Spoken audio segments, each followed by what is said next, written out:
What's up, y'all? Welcome to another episode of Dolphins Daily with your boy Chris Kane, giving you a daily dose of Dolphin content. Let me start by saying, full disclosure, I already shot this episode, but I did one thing wrong with the headings on the right side, and you get me on take two. I don't know if it's gonna be as good. Take one, I was in there just takes was all over the place, and take two is like, yeah. So as I just said, but you know what? We here. Show must go on, and we're here to give you more Dolphins. See, look at that, already messing up. We're giving you Dolphins content daily because that's what we do here. So yesterday, I left you guys with a little cliffhanger about where coaches will be ranked in a fantasy draft, where money wasn't an issue. You just pick the coach that you want. And before I even did the list, and like in my head, I thought, all right, for sure, Coach McDaniel won't be in the top five. Like the top five to me feel pretty strong. I thought maybe that 10 to 12 range, right? As I went through the list, woof, it got bad. So I think the first two coaches are unequivocally the first two coaches. Andy Reid is the best coach in football. I do not want to hear another name brought up. It's not close. What are we doing? We could just kind of move on. I think the second best coach is easily Sean McVay, but I think the media wants you to think it's Kyle Shanahan. And I don't know, he's been to two Super Bowls, but to me, he's kind of blown both of them.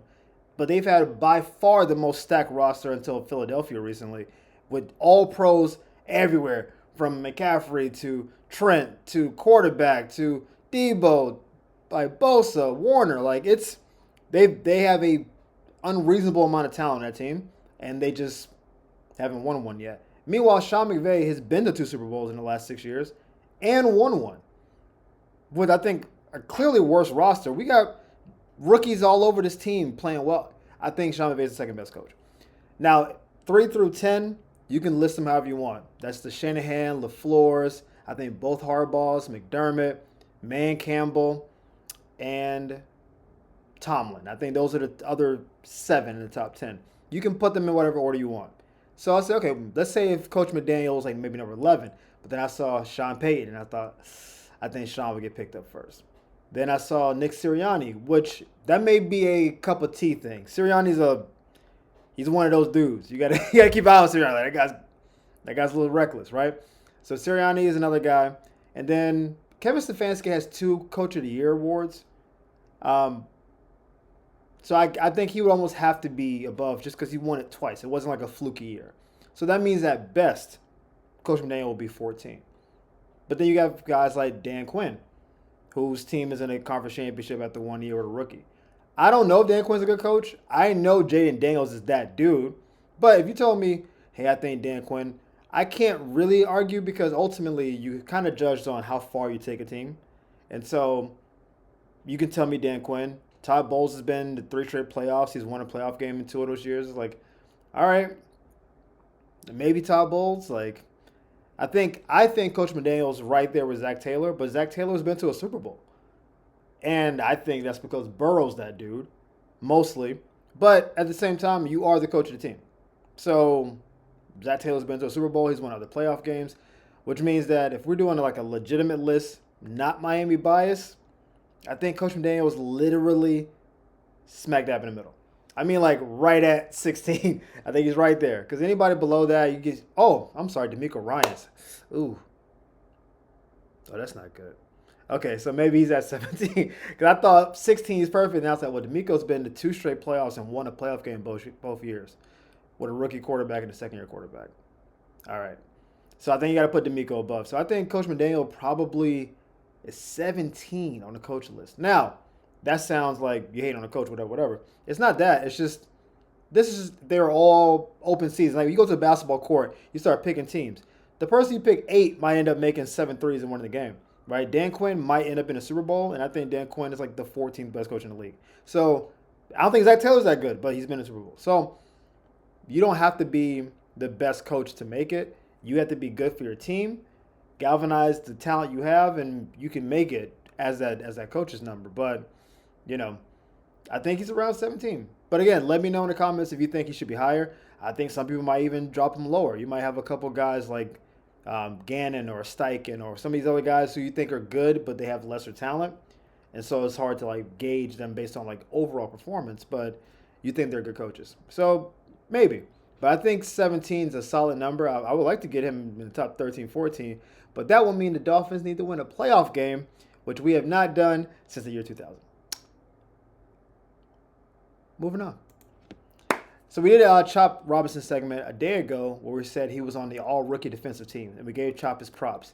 Now, the props, we gave Chop his props. Hold on. Do we have bars? Wait a minute. Am I rapping? I'm not rapping.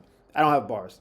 Don't expect it. It's just, Chop his props. I mean, it feel like it's, okay. I'll move on. So, Chop Robinson has been nominated for one of the top 5 guys to be Defensive Rookie of the Year. Now, other guys are Verse, Fisk, Mitchell, and DeJean. Full disclosure, no chance Chop wins. Nope, no chance. In fact, I would bet a good amount of money he finishes 5th. I don't think there's any way in the world he wins. I think Jared Verse is going to be an all-pro. Fisk has been great. Quinion Mitchell is already one of the top corners, and Cooper DeJean is already a top 5 or 6 safety. I don't think there's any chance that Chop wins. But just making it to the party is a big deal because they only pick 5 from all defensive positions. So he made the top 5. He's in the room with those guys. And that's what's important. Look, they're all rookies, but we all thought Chop had a little bit of a learning curve. He's a little undersized. It was like he's not naturally a run stopper, but as the year went on, he got better. And I think the league is recognizing that, hey, you're in the building. You know how there's like the Hall of Fame where Willie Mays is like the top of the Hall of Fame, but then like the Hall of Fame class just went in. Like CC Sabathia, very good pitcher, but CC is not Nolan Ryan. He's not. You know what I'm saying? Like there's levels to it. And then Willie Mays is like, oh, you guys are in the Hall, but it's like levels to all this thing, right? Chop is in the room with those people, but Chop is not going to be a Pro Bowler this year. He's not going to be an All-Pro this year, but he has the skill set to maybe get there one day. And that's what we said yesterday. Like he obviously, the pick worked. When you picked him, you thought if he can be a starter, borderline Pro Bowler, a guy we can build around, the pick worked. The pick only doesn't work if you have like an Emmanuel Ogbah kind of situation where we draft you and then you don't really pan out, and then we have to draft another guy to your position like a year or two later, and then you're still on the roster, and we're like, what do we do? Like, you're solid, but we thought you would be great. I think if Chop had 12 to 15 sacks next year, no one's like, where'd these sacks come from? It would be like, yeah, it's a natural progression. He has 6 in the last 9 games. If you assume he'll be on some version of that path, then yeah, that's right around 12 sacks. I think that's kind of what we're expecting. Double digits for sure. Pushing that 12 to 15, especially if Phillips is on the other side and O-line's got to contend with both of them. I think Chop's going to be a dude. I don't know about if Bradley Chubb's going to be on the team next year. We've talked about that with the cap talk.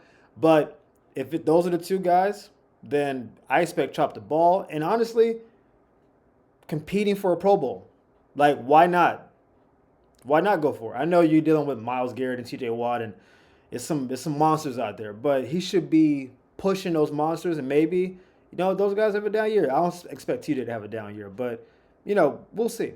We'll see what happens. I think he's met expectations. I don't believe you can say he exceeded, but he's met expectations. He's in the top 5. Again, I do not believe he's going to win. I would eat this hat on this show if he won. No chance he wins. It's almost unanimously going to Jared Verse, but you in the party. And so, shout out to you. Final segment, we're talking about assistant coaches. So, we fired Wes Welker, or we parted ways earlier this year. And we haven't really talked about wide receiver coaches because there hasn't really been much to talk about. But now there is. One of the Dallas Cowboys assistant wide receiver coaches, Robert Prince, is interviewing for the Dolphins wide receiver coach job. And so if you know the Cowboys, they're CeeDee Lamb and then like the band around CeeDee Lamb. This is the Tolberts. These are the Cooks. These are like, they've had like a handful of like Noah Brown type guys. They had Nico Collins actually on the Cowboys. People don't remember that, but it just, I don't know, it didn't work out. And now Nico's a dude. But CeeDee Lamb is a monster. I think he's the 3rd best receiver in the league behind Chase and Jefferson. And we saw the progression. We saw him tick up this year because Dak didn't play most of the year. There's some slippage in production, but last year CD was a monster. I think he finished wide receiver 1 overall last year. Just tremendously productive. And he obviously was a great talent. We saw him at Oklahoma. We saw him at the Combine.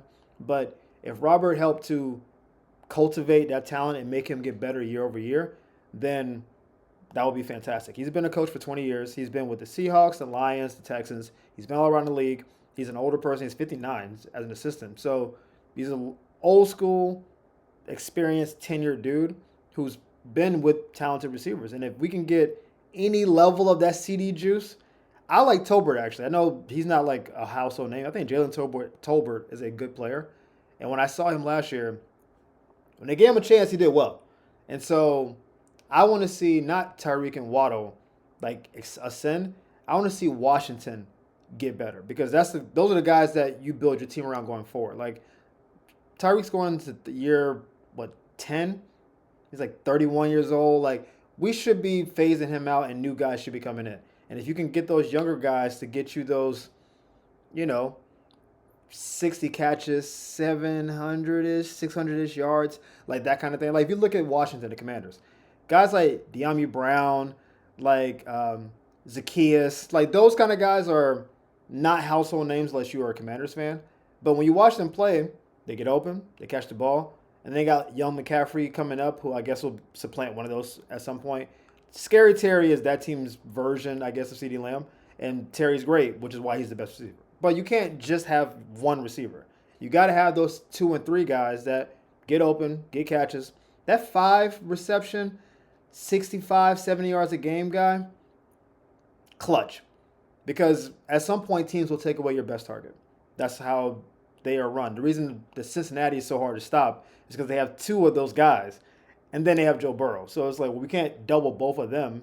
So then that's when one of them kind of goes off. But if Robert can bring some of that juice to the Dolphins, then that would be great. We don't have a CeeDee Lamb like type physical talent on the team at that moment. But hey, he's good at his job. He's been around for a while. We don't know if he's getting the job. He's just interviewing for it. I just like the idea that we're trying to build a team and get it like cohesive early.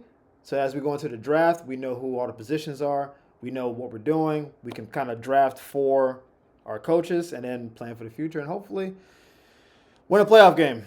Because we got to get coach out of that 17 hole. I don't feel good about that. That list kind of made me sad. But hopefully this episode did not make you sad. Look at that transition. Okay, round 2. Thank you for tuning in to Dolphins Daily. Of course, I appreciate the love and support. We hit 300 subs this morning, which is ridiculous. We're only halfway into this month. I thought if we got 100 to 150, we were crushing it. So you guys have far exceeded expectations. Keep liking, keep sharing, keep posting, and we'll keep bringing you the content. We'll see you next time. Peace.